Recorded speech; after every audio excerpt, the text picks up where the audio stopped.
Hello everyone. तो इस video में हम देखेंगे कि कैसे किसी केमिकल का नाम अगर दिया है तो हम उसका केमिकल फार्मूला बना सकते हैं। तो इसमें आपको सबसे पहले क्या करना है, 1 से लेकर 20 एलिमेंट्स के नाम आपको लर्न करने हैं। उसके अलावा आपको उसका एटॉमिक नंबर, उसका इलेक्ट्रॉनिक कॉन्फ़िगरेशन, उसके वैलेंस इलेक्ट्रॉन्स और वैलेंसी भी याद रखनी है। ठीक है, तो हम शुरू से वही देखेंगे। तो 1 से लेकर 20 एलिमेंट्स तक पहुँचने के पहले हम क्या कर लेते हैं, हम पहले एटम के स्ट्रक्चर को समझ लेते हैं। तो कोई भी एटम का स्ट्रक्चर कैसा होता है, उसके सेंटर में कौन होता है, उसके सेंटर में होता है न्यूक्लियस, और उसके बाहर में मूव कर रहे होते हैं इलेक्ट्रॉन्स। किसमें? शेल्स में। ये जो हमने सर्कल्स बनाए हैं ये क्या है, ये शेल्स हैं, और इनमें ही कौन होते हैं, इलेक्ट्रॉन्स होते हैं। न्यूक्लियस के अंदर होता है प्रोटॉन और न्यूट्रॉन, और बाहर कौन घूमता है, इलेक्ट्रॉन। प्रोटॉन कैसा होता है, प्रोटॉन होता है पॉजिटिवली चार्ज, इलेक्ट्रॉन होता है नेगेटिवली चार्ज, और इन दोनों का जो नंबर है वो होता है same. Proton number of protons is equal to number of electrons, क्योंकि एटम कैसा होता है, इलेक्ट्रिकली न्यूट्रल होता है। ओके, तो हमने देख लिया कि न्यूक्लियस के अंदर कौन है, पॉजिटिव चार्ज है, और बाहर में कौन घूमते रहता है, इलेक्ट्रॉन्स। किसमें? शेल्स में। इन शेल्स का हम नंबरिंग कर सकते हैं 1 2 3, और एक और अगर बना हो तो 4। और इनका हम नेमिंग कैसे देते हैं, KLMN करके देते हैं। फर्स्ट वाला है K, सेकंड है L, थर्ड है M और फोर्थ है N। ठीक है, ओके। तो ये हमने देख लिया थोड़ा सा एटॉमिक स्ट्रक्चर। अब हमको क्या करना है, हमको 1 से लेकर 20 एलिमेंट्स लर्न करने हैं विद वैलेंसी। ओके, तो चलो पहले इनका नाम लिख लेते हैं हम। देखिए, तो इसको हम 10 के ग्रुप में करेंगे तो ज़्यादा इजीली हमको लर्न हो पाएगा। देखो, सबसे पहले हम लिखते हैं hydrogen, helium, lithium, beryllium, boron, carbon, nitrogen, oxygen, fluorine और नियॉन।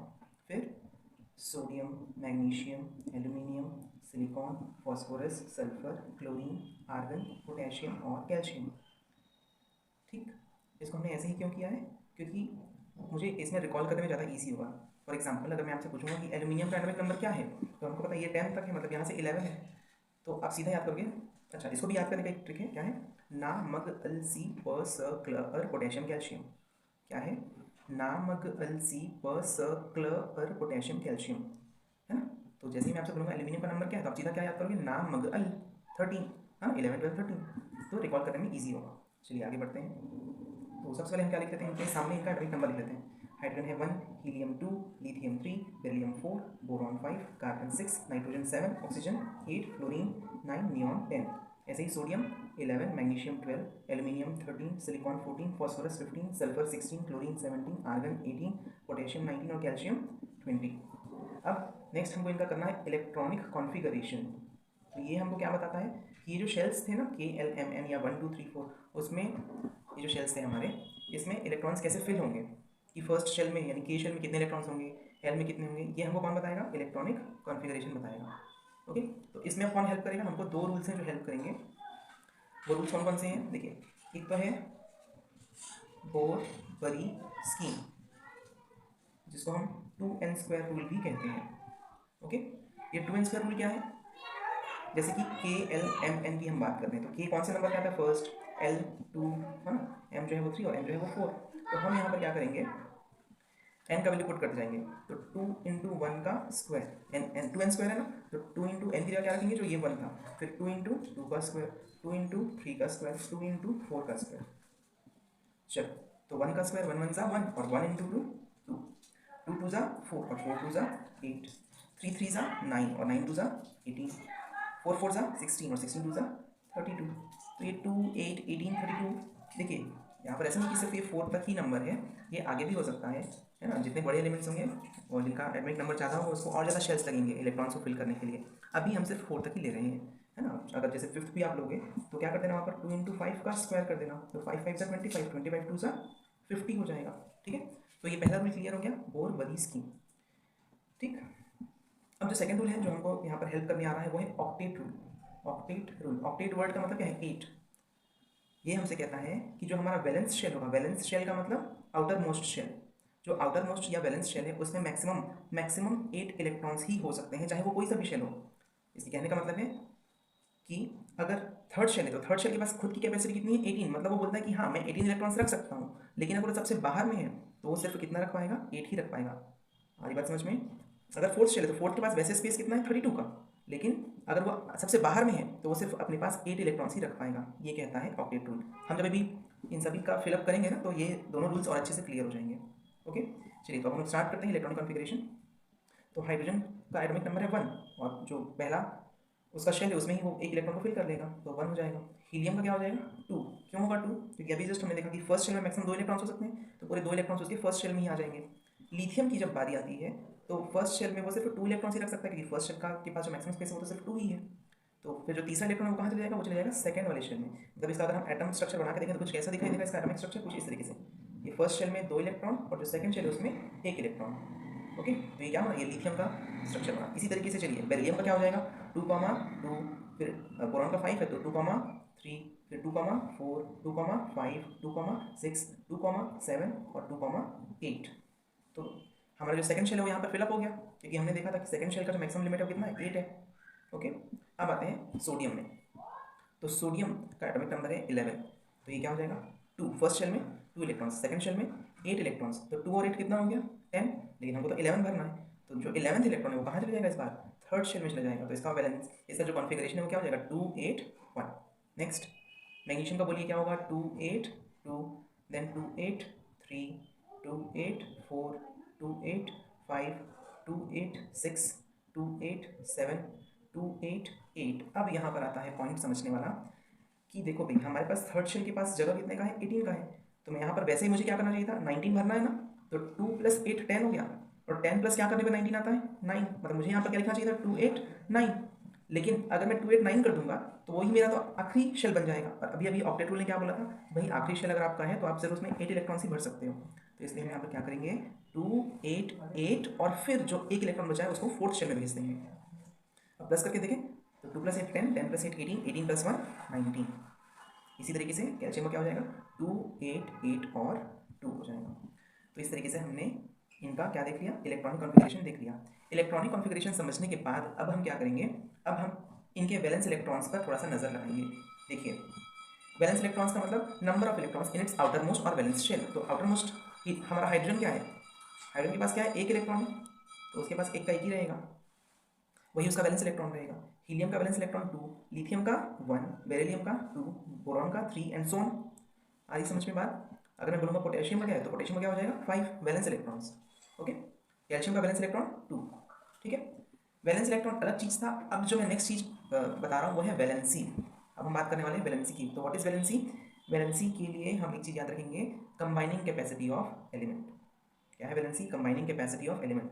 ये कैसे आ रहा है, देखिए साइंटिस्ट ने ऐसा इलेक्ट्रॉनिक कन्फिगरेशन सब कर दिया, उन्होंने पाया कि कुछ स्पेशल ऐसे एलिमेंट्स हैं जो किसी से रिएक्ट नहीं करते हैं, जो बिल्कुल साधु संत बन के बैठे होते हैं। बाकी सब एलिमेंट्स क्या कर रहे हैं, कोई ऑक्सीजन से मिलकर ऑक्साइड बना रहा है, हाइड्रोजन से मिलकर हाइड्राइड बना रहा है, कोई ना कोई किसी से रिएक्ट करे जा रहा है। लेकिन कुछ ऐसे एलिमेंट्स हैं जो बिल्कुल साधु संत बन के नोबल बन के बैठे हुए हैं, और क्योंकि वो नोबल बन के बैठे हुए हैं तो इसलिए उनको बोला गया नोबल गैसेस।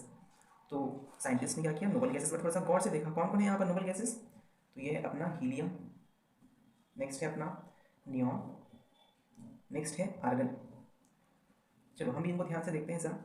तो हीलियम के पास 2 इलेक्ट्रॉन्स हैं, नियॉन के पास 8 इलेक्ट्रॉन्स हैं, आर्गन के पास भी आखिरी में 8 इलेक्ट्रॉन्स हैं। और हमारा ऑक्टेट रूल भी तो यही बोलता था, ऑक्टेट रूल क्या बोलता था कि आउटर मोस्ट शेल में 8 इलेक्ट्रॉन्स होना चाहिए। तो देखिए आर्गन के पास भी आखिरी में 8 है, नियॉन के पास भी आखिरी में 8 है, हाँ हीलियम के पास आखिरी में 2 है। तो क्योंकि वो तो फर्स्ट शेल ही है तो उसके पास तो 2 ही इलेक्ट्रॉन्स हो सकते हैं। हमने देखा था ना फर्स्ट शेल में मैक्सिमम कितने इलेक्ट्रॉन्स हो सकते हैं 2। तो बाकी सब ये दोनों का क्या कंप्लीट है, ऑक्टेट कंप्लीट है। और हीलियम का क्या कंप्लीट है बोला जाएगा, इसका डुप्लेट कंप्लीट है हम बोलेंगे। 2 के लिए क्या वर्ड है डुप्लेट, 8 के लिए क्या है ऑक्टेट। ओके, हाँ तो हमने देखा कि बाकी सब तो कुछ ना कुछ कंबाइन करके कुछ ना कुछ कंपाउंड्स बना रहे हैं, लेकिन ये तीनों जो हैं, और ये तीनों ही नहीं, अभी तो हमने सिर्फ 20 तक पढ़ा ना, आगे के और भी जो एलिमेंट्स हैं वो क्या करते रहेंगे, जो नोबल एलिमेंट्स हैं वो किसी से रिएक्ट नहीं करते हैं। ठीक है ना, तो बाकी सभी एलिमेंट्स भी स्टेबल होना चाहते हैं। इस यूनिवर्स में हर चीज़, हर एलिमेंट, हर एटम स्टेबल होना चाहता है। स्टेबल होने के लिए वो क्या करते हैं, वो भी इनके जैसा ही बनना चाहता है। अब देखिए हाइड्रोजन दिख रहा है, तो हाइड्रोजन के जस्ट बाद में कौन सा एक आइडियल एलिमेंट बैठा है, हीलियम बैठा है। तो ये 1 इलेक्ट्रॉन अगर इसको मिल जाए कहीं से तो ये भी हीलियम के जैसा बन जाएगा। लिथियम के पास 1 इलेक्ट्रॉन एक्स्ट्रा आ गया, तो अगर ये 1 इलेक्ट्रॉन क्या करते लूज करते तो ये क्या बन जाएगा, हीलियम के जैसा बन जाएगा। बेरिलियम की बात करें तो इसके पास 2 इलेक्ट्रॉन एक्स्ट्रा है, जैसे ही इसको लूज करेगा तो ये किसके जैसा बन जाएगा, हीलियम के जैसा। बोरॉन भी 3 इलेक्ट्रॉन यूज करके इसके जैसा बन जाएगा।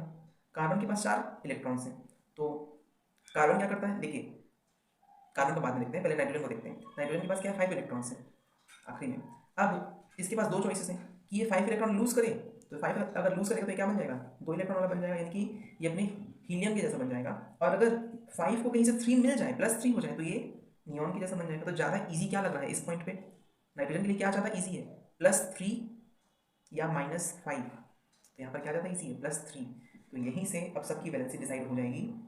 हाइड्रोजन क्या करता है, 1 इलेक्ट्रॉन ले लेगा, कभी कभी देता भी है ना। तो हाइड्रोजन के बारे में हम लोग डिटेल में जब हम लोग पीरियोडिक क्लासिफिकेशन पढ़ेंगे तब देखेंगे हाइड्रोजन क्यों अलग है।